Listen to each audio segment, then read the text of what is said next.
கில்லான் பள்ளத்தாக்கில் விபச்சார விடுதிகளாக செயல்பட்டு வந்த 8 இடங்களில் மேற்கொள்ளப்பட்ட அதிரடி சோதனைகளில் 67 வெளிநாட்டவர்கள் உட்பட 75 பேரை குடிநுழைவுத்துறை கைது செய்திருக்கிறது.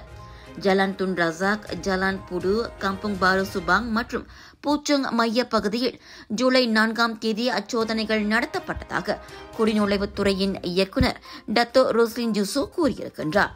கைதானவர்களில் 6 இந்திய பிரஜைகள் உட்பட 57 வெளிநாட்டு பெண்களும் அடங்குவர். அவர்களில் பலருக்கு முறையான பயண பத்திரங்கள் எதுவும் இல்லை. இவ்வேளையில் 7 உள்ளூர் ஆடவர்களும் ஒரு உள்ளூர் பெண்ணும் விசாரணைக்காக கைதாகியுள்ளனர்.